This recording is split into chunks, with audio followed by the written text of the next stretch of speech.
It's crazy how when you incorporate death into your life in a way that's not morbid but grounding and kind of humbling, it changes your perspective and it changes how you live your life. So I think topic of today is going to be about love and how you shouldn't let it kind of like harden your heart. I've just been kind of put in situations where I really care about somebody or I love somebody and they might have to leave or they end up ghosting me or um, they have kind of like an anxious or an avoidant attachment style, kind of depending on the person. But one thing that's never changed despite all of those things is me and like how I love and how I care about people. Yeah, like I've made my fair share of mistakes when it comes to love, but I think that like at the end of the day, I've never been able to become hardened by people not really being able to show up for me the way that I deserve. And I think a lot of people need to hear that. They need to hear that like you can get cucked by somebody and still find somebody that's like significantly better. Still have nothing but love for not only yourself but for that person. There's been people in my life that have come and go, and some of them have taught me some of like my deepest lessons about myself and how I show up in other people's lives. And it's crazy because romance and love can honestly change your life in regards to all of your relationships, not just like romantic ones. At the end of the day, God is love, and we should always try and be like God. And it's not like I like to think of like love and relationships and friendships like my relationship with God. I have a very deep relationship with God, and I think of it as like how God loves us. And I don't like whenever we mess up or we sin or we do some bullshit, God's not going to be like, well, I don't love you anymore. You're a disgusting human that sins. I never want anything to do with you again. Like that's not how God is. So that's how I try and be in like all of my just in anything that I do. If somebody is mean to me or they belittle me or they see the worst in me or they're scared of me, maybe they think I'm too good to be true, whatever the case might be, like I still am always going to be like God. I'm always going to be like try to be like Jesus. I'm always going to be patient, loving, kind, compassionate. I'm never going to look at their past wrongs. That's the one thing that I hate about culture. I feel like right now a lot of people they hold people to their mistakes and issues that they've done in the past. And I think it's pretty fucked up, to be honest. There's some people who, unfortunately, they don't learn from their mistakes.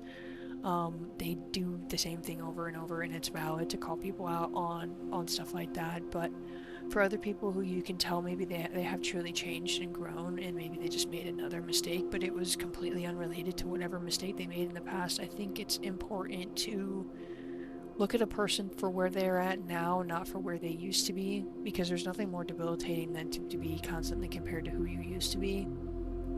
For me, I love living every single day like it's my last.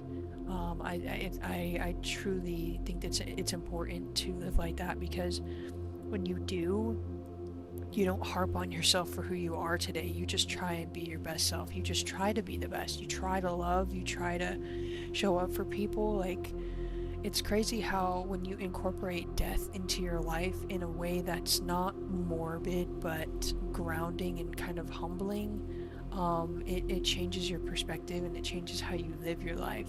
Like by bringing in the simple concept that you can die in an hour, it's like your whole mindset switches and you're suddenly like, well, how can I show up for my mom? How can I show up for this girl I really like? How can I perform at my job better? How can I pursue my dreams better? At the end of the day, I just think that it is so important to just have love at the forefront of everything that you do. And a lot of people think that by having love at the forefront of everything that you do, you're kind of putting your head in the sand and you're being too woo woo, whatever you want to call it. And I don't know, for me, I think that a lot of people, they don't understand what love really is. Love is not just a woo-woo thing. Love is not just patience and romance and gooiness and joy. Love is pain. Love is suffering.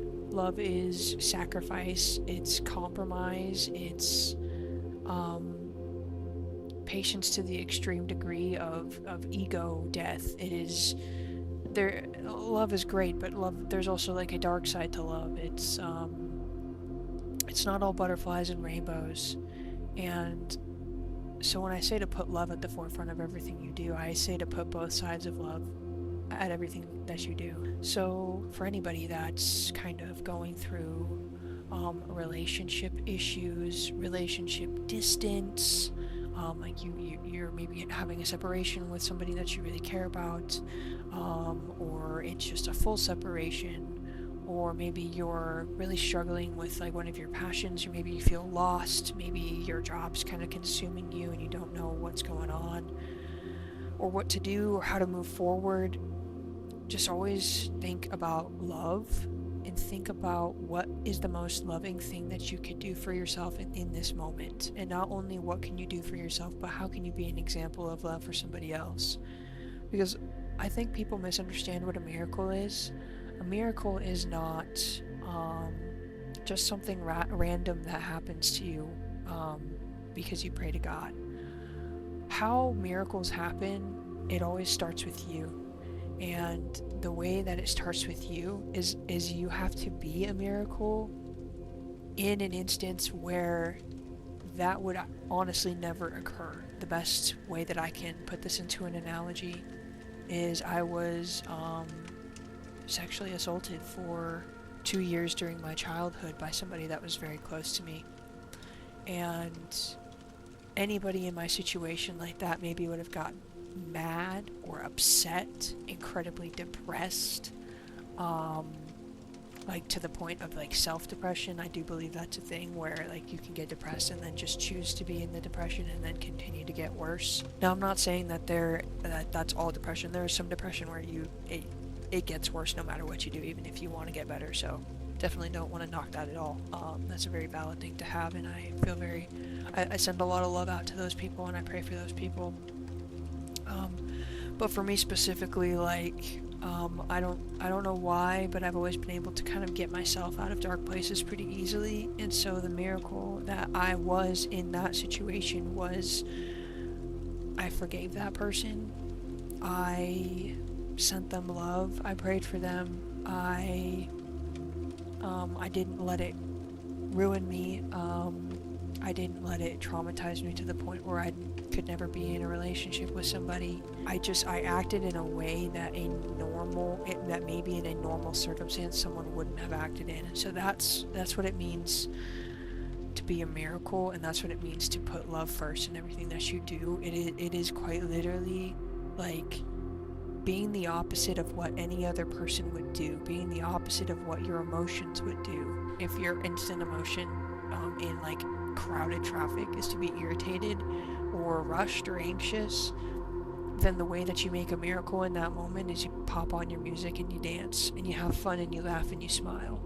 To be a miracle in a situation like being away from your spouse or being away from your partner is not to cry and not to wallow in pity and listen to sad songs and be depressed. It's to send that person nothing but love and prayers, to think about them, to dance to songs that remind you of them, that are joyful, to send them little messages if you can, and if you can't send them messages, then of course just think about them and send them prayers, to talk good about them to the people around you.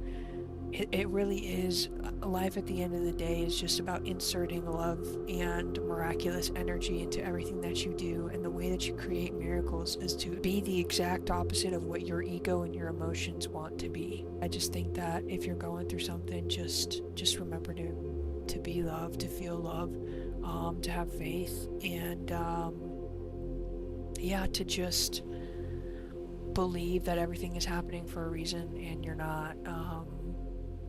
not going through this because you are worthy of bad shit happening. You're going through whatever you're going through because it's gonna it's going to turn you into somebody you never thought you could ever be. And it's whenever you go through horrible situations, it gives you a chance to be a miracle. I like going through life always being given an opportunity to be a miracle. And most of the time you can't be a miracle when everything is just like fine and dandy and chilling. So yeah, um, if you're going through shit, just know you're loved and know that things are gonna get better. The grass is greener on the side that you water it on, and you're always worthy of love no matter where you're at.